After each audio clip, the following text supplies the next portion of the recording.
So as with linear methods, we will first start by looking at regression, right. So we will see how to use decision trees for doing regression. So far I have just told you how to do the partitioning, right.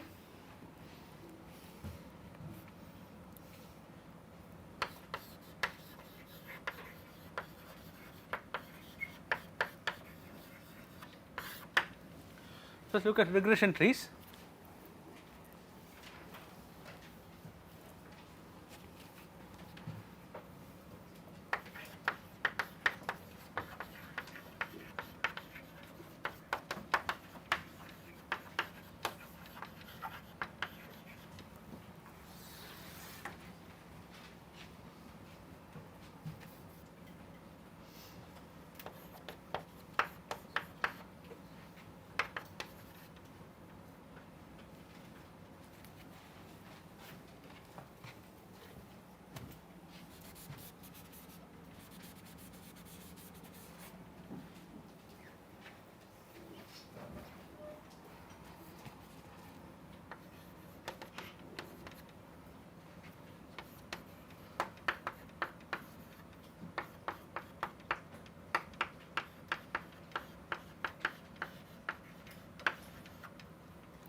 So I split the region into 4, right.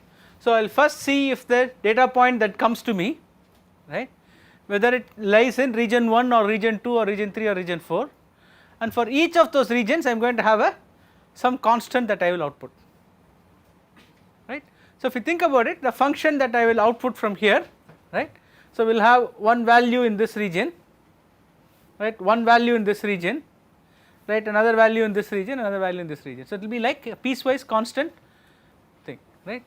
So people understand that, right, you are not going to test my 3D drawing skills, right. So you can see that there will be one output for any point in this region, one output for any point in this region, one output for any point in this region, one output for any point. In this sense, in some sense it is similar to KNNs, because you are assuming that there is a piecewise constant assumption about the function that we are trying to model, right.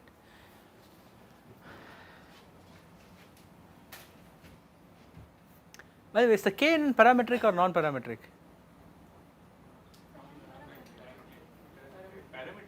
Parametric, okay. What are the parameters? So is it parametric since it depends on n? As n becomes larger, what happens? So I can apply one of those ideas here. Instead of fitting a piecewise constant per region, you can fit a linear function on that region, right. I have done the splitting, right.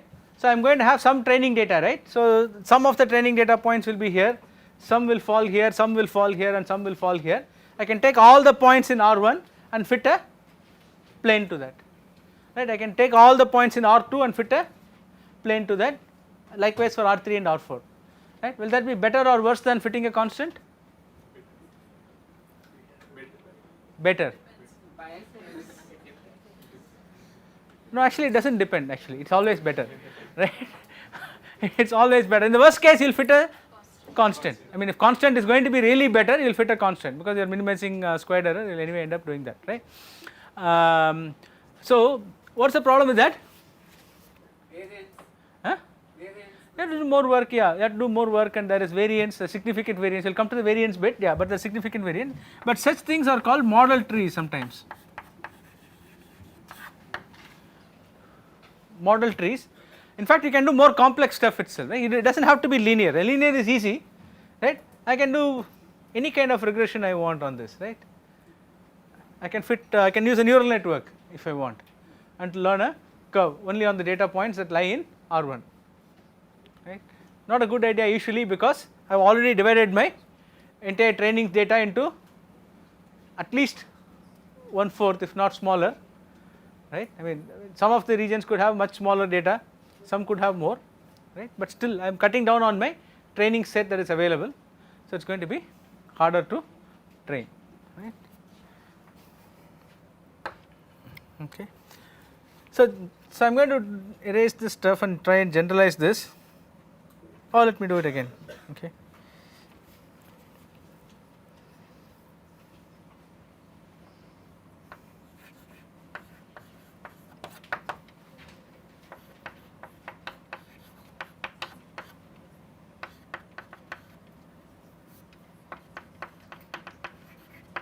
So I have n observations, as you all know.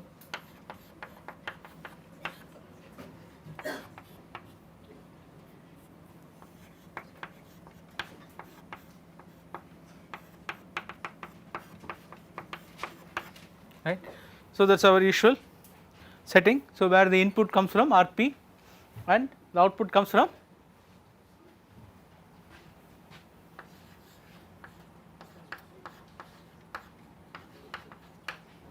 okay.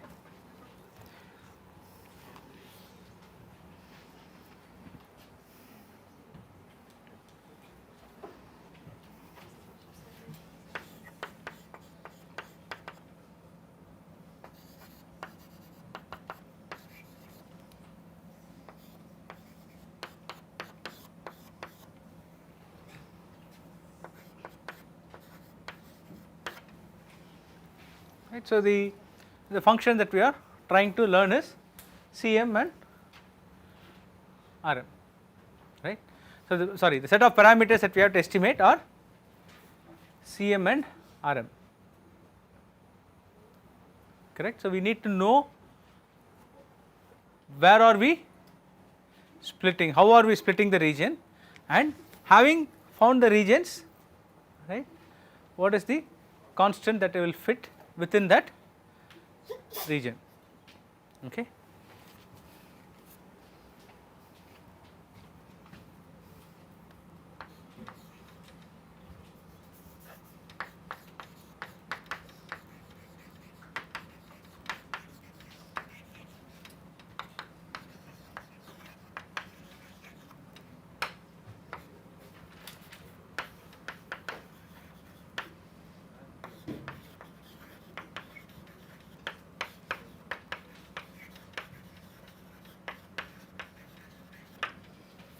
So there are the two questions, determine the M regions and given the regions find the response, right. But one thing to note is unlike K and N or anything, the M is not given to you, right. M is something that you discover from the data, and that is why I said it is non-parametric, right. You can actually have more regions if the data requires it, you can have lesser regions. M is not given to you a priori, right. But sometimes as a regularizer you can decide to fix M as well. You can say I do not want a tree that is more than 4 levels deep, right, as a complex tree measure, but again that is derived from the problem definition. The model itself is not parametric, right. So let us look at the second question first, because that is easier. We actually have a proper answer to the second question, right.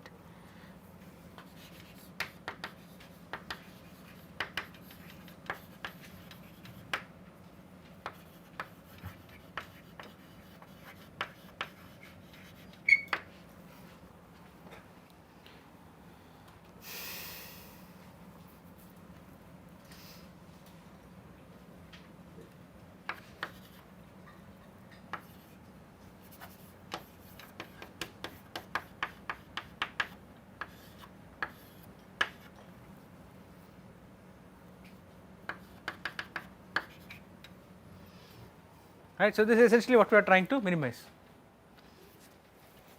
right, and so we can try to do this region wise, right, because the output that I produce for one region does not depend on the output I produce for another region. So I can do this minimization region wise, right. So I can pick, yeah. So won't this give an overfitting model, like every point would have its own box, kind of that? Great. Yes, could likely. Then that would be kind of mapping everywhere. Exactly. So we will come to that. We will again address this question later, right. Yes. So assuming that there is some amount of, so you will not, okay, let's step back and do this. You are going to get training data.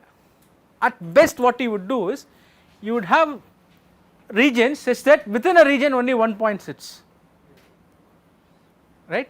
So that is not saying that I am going to fit it tightly around that point, right. So whole of R4 there might be only one point, but still there will be some kind of regional segmentation that is happening on the input data, right. Second, I am going to introduce some kind of regularization that prevents me from doing that. Okay, so that we'll have to be very careful. Situation where the number of regions is basically the number of training data that you're using. That's exactly what he was asking. So you could end up with that. That's what I'm saying, and you have to find some way of regularizing it so that you don't do that, right? Right. So if you're going to minimize this region wise, but anyway, right now I'm talking about given a region, right? So that's easy. So we will not be overfitting things. So given the region, right? So I am going to find out what should be the output of the mth region, right? Cm is the output of the mth region, right? That is what we assume.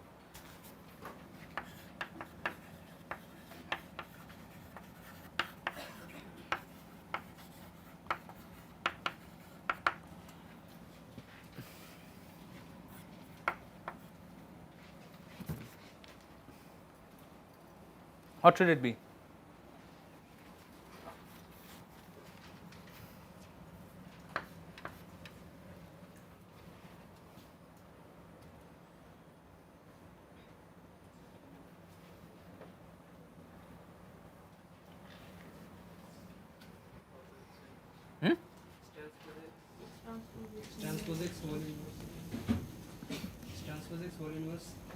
Give me a simpler.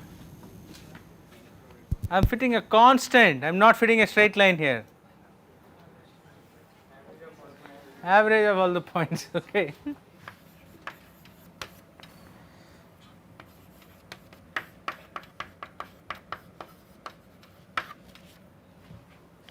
Like average of all the points which lie in the region and take the yi's corresponding to the points lying in the region and take the average. Okay, that's the best response. That's easy. Okay, that's done. What's the harder part? Finding the regions, right? In fact, it can be shown that finding the best possible RM, set of RM, right, is actually NP complete, right? Huh? It's NP complete. No, yes, NP is actually NP complete, right? So you can show that finding the best possible RM is very, very hard, right? So we have to come up with some kind of approximation. So essentially we use a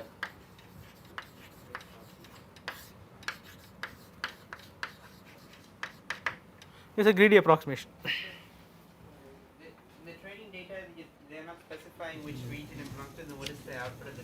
No, they just tell you what xi. I told you what the training data is, right? Yeah, this is all the training data is. You get xi, yi. Your job is to cluster. Your job is to find the regions and find the region, find the response. So, Yeah. what is exactly NP hard to map all those to find all the best such regions? Yeah, find the best region. I mean, you can, given a region, you can tell me what the performance is, right? But then finding what the best such segmentation is actually hard. You have to search through the combinatorially many segmentations.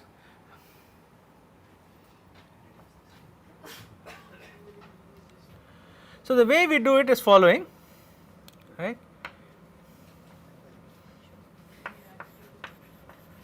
Yeah. So wouldn't 1 point per region would be the best? What's it? 1 point per region. Wouldn't that be? You can have only some. No, for a given m, I want to find the smallest m such that I get that performance. Smallest region. Smallest region set, yeah. The smallest region set for which I get the performance. That's really ideally what I'm looking for, right? Smallest m. Smallest m. Not even to reduce m. Sorry? Given an m, you have to find a region. Given an m, finding the region, yeah, in general that is also hard, but I want to find it for the smallest m as well. Right? Ideally, you want to find it for the smallest m. So as in like there's some trade-off here, right? Like you would have to either specify the m and then you find the best, or you say that you find the best and find the smallest m for which you can sell. Ideally, it would be find the best and then find the smallest m for which you can do the best, right? But we end up doing compromise on that as well. So what we will do is, you guys are making me go do this all out of order by asking leading questions. But what we are going to end up doing is we are going to say, okay, here is a greedy algorithm, right, greedy algorithm, find the best that the greedy algorithm can do, okay. Now find a smaller tree, okay, that will achieve close to the greedy algorithm's best performance. Again I will have to make a compromise there. I can't say that give me the smallest tree that will give me the same performance as the greedy algorithm, because if that exists one, in fact greedy algorithm would have found it, right, along the way as it was growing, right, and therefore we will have to say that okay, give me a smaller tree, right, that is close in performance to what I get with the greedy algorithm, right. See, remember we already made an approximation by assuming we are doing recursive partitioning, right. So you can't get the best possible performance, okay, that we have given up, right, by choosing a tree representation, right. So this does a lot of approximation, that is why I said, right, I mean there is no good understanding of how decision trees eventually work. If you ask me two specific questions like okay, how good an approximation will this greedy algorithm converge to, right. Suppose my performance, the best possible performance on this, like the Bayesian optimal error on this data set is say 93% performance, I can say 7% is optimal error, okay. How close to optimal error will a decision tree algorithm get to? No answer, right. While you can answer some of those questions for things like logistic regression and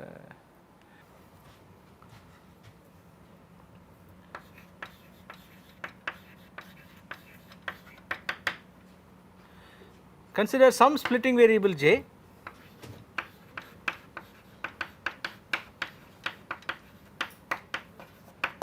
okay. So what I mean by a splitting variable, the splitting variable is the question that I ask here, okay, this variable here in the question, so x1, right, or x2. So in this case the splitting variable is x1, here the splitting variable is x2, okay, and what is the split point? It is the number on the other side, right, so 0.6. So in this case the splitting variable was x1 and the split point was 0.6, okay. Right. Consider some splitting variable j and a split point s, okay.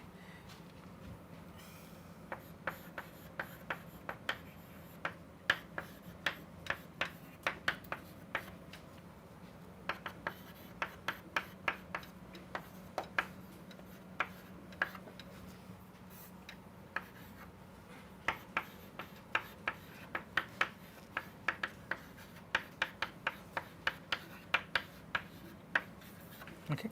So I am splitting my input data into two parts, one where the jth variable is less than s, less than or equal to s, the second part where the jth variable is greater than s, okay. So splitting it into two parts. So what we really want are j and s such that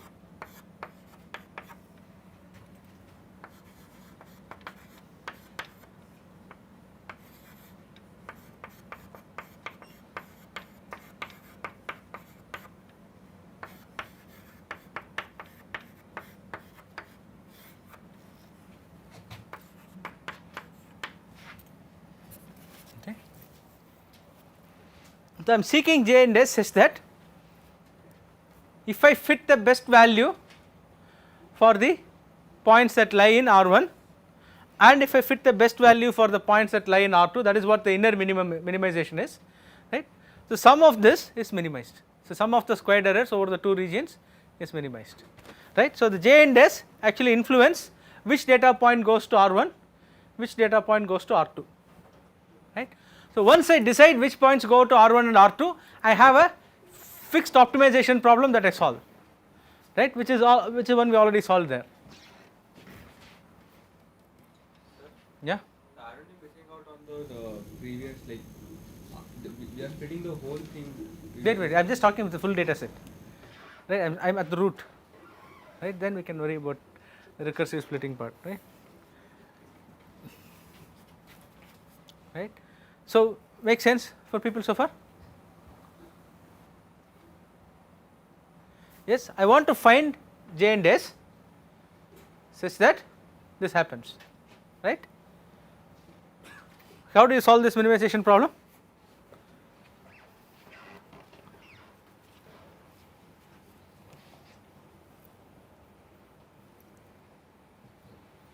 We can do this, huh? Isn't this kind of classification? No.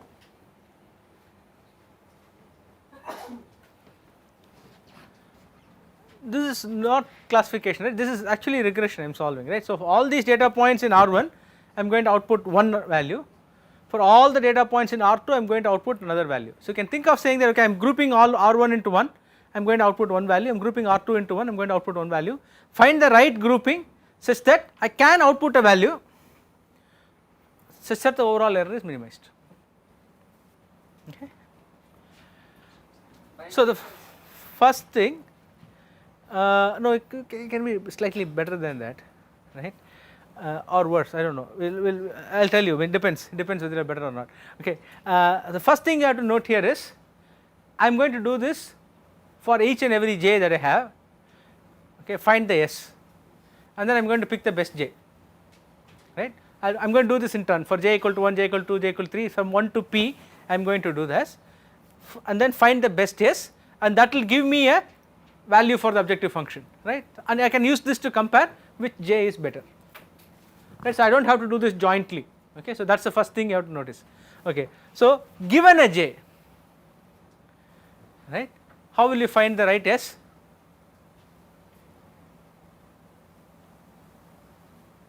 So once I fixed a j, you can think of it as just a line, right. I have to find a s at some point so that I can split everything to one side to R1, everything to other side to R2. You could keep choosing some steps for S. Exactly. So what are the steps I should choose for S? So he was talking about recursive doubling. That's one way of doing it if you have no other clue, right? And then you have to come back and then you have to search through the. So people know about recursive doubling. I start off by looking at 2, then 4, then 8, right? I keep doing that. At some point, the sign will change, right? So I mean, I'll be fitting it one way, then I'll actually my error will start increasing again. So I stop, and then now I'll have a window of some power of 2, right. So I have to look between 8 and 16, and then I'll do a search through that. That's one way of doing it, but there's a slightly better way we can do it. Any guesses? What if you just pick some reasonably small fraction? Something better than that. Imagine you are trying to do this, not imagine, remember that you are trying to do this from data. I have given you a training data set. Huh? Whatever coordinates for the training data are there. Exactly. So order the training data along ascending order in that coordinate, right, and then just keep hopping on that. Right. Suppose I have data here, here, here and here, somewhere there, right. So now if you think about x2, let us say x2 is my or x1 is my splitting criterion. So there are only 5 different values of x1 that actually occur in my training data, right. So there is x1 equal to this, x1 equal to this, x1 equal to this, this and this, right. It does not matter if I consider any other values for x1, because there is one of these 5 values will give me the same split, right. Suppose I consider this as my splitting point, does not matter, I could have as well considered that as my splitting point. You see that, right. So I do not have to consider, I do not have to go smoothly along x1, I can just use any one of the data points that has come to me already, right. So that is the easy way of searching for the splitting point in x1, essentially what we will do. So if x1 equals 0.6, what happens? What region will you keep it?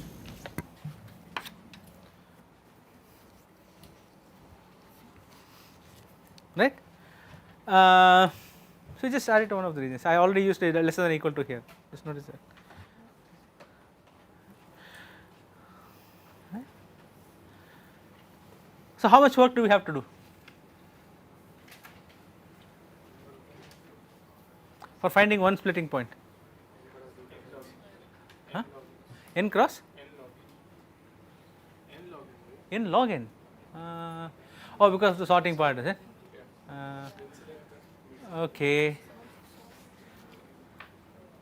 So Yeah, you don't have to sort. Yeah. have to actually sort it, right? Yeah, you don't have to sort. That's what. Yeah, you can get away. Yeah, you can just go through whatever order you get. Yeah, it doesn't have to sort. Yeah. Huh? Like the unbalanced, you keep on. No, if you sort, I mean, the computation becomes a lot easier. But for computing the complexity, you don't have to sort, right? You can leave it as it is. You can. It's NP. N for each feature, and you have P features, right? So the amount of work you have to do is NP. But if you sort, then life is a little easier. But you don't have to. When you're writing the code, you will know what I mean. NP is the amount of work you have to do for one feature, one level, right? Great. So now what we do, I have found the optimal J and optimal S. Have I? Yeah, optimal under all our assumptions, right? Because I am actually doing an exhaustive search over J and S, right? I am not doing any approximation here. I am doing an exhaustive search. So given the assumption that we are going to do something greedy and we are going to split on one variable at a time, so we are finding the best possible variables. Great. Now what do? I actually create the two sets R1 and R2. Right? Having found the best possible splitting point and the splitting variable and the splitting value, I find the two regions R1 and R2, and then I go into R1, I do the whole thing again, assuming that R1 is my entire data set. Likewise, I go into R2 and I do the whole thing again, assuming R2 is my entire data set, right. Does it make sense to consider the J again, the J that you split on, say some J star, right? Does it make sense to consider J star again? Yes. What does not make sense is to consider J star along with the same S. In fact, it does not make sense to consider J star along with any S greater or lesser depending on which side you are, right. So you can progressively you keep pruning your search space down, right, but you do not have to worry about it because it is automatically taken care of, because you are only looking at the values that are present in your data point. And I have not written those things down, right. Do you want me to write down the whole process? All of you remember it, right? Oh, J star is the one that gives me the minimum in this, right. I am considering each feature in turn, right. So J star is the feature that I finally choose to split on, and S star is the value that I finally choose to split that J star on. Okay, there is another question somewhere. Okay, good.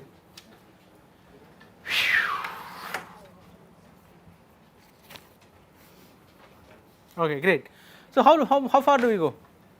So this is the question that we all had in our mind from the beginning, right. If I do not put any restrictions on it, I will keep going until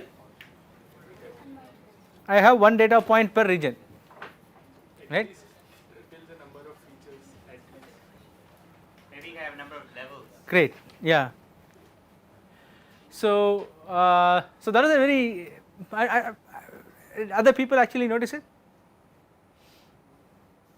It could very well be that the number of features ends, right. How can you, yeah, J can be repeated. J can be repeated, but if J can't be repeated, can you end up with something like this, where there is only one data point per leaf, per region, or where there is no, sorry, there is more than one data point per region. Maybe you can fix the number of regions altogether. Yeah, you could do that, but answer my question. We are allowing features to be repeated, right. Can you still end up with a point where you can't grow the tree anymore, but you have more than one data point per region? Your splitting points keep on, if you keep getting your best splitting point as your border of your region, then you can't recurse any further. No, So y value for both points. Is the y value for both the points in that region is not same? they are the same data point. You can repeat it. I never said your xi's have to be unique, right. No, it's not, it sounds like a trivial thing, but no, it's actually important. I mean, you should think about it, right. So this is very important in cases where the yi's are different, the xi's are same and the yi's are different. There is no way you will get 100% correct. Isn't that noise? Maybe, Because for same value, maybe. If you If you are assuming that it is a deterministic process, truly underlying process is deterministic and it is corrupted by noise, yes. But what if it is a stochastic process, truly a stochastic process that is generating all of these things for you, right? Be allowing redundant interpretation. Yeah, sure, you can. You should. There is no question of you allowing it. It's life happens to you. Yeah. Yeah.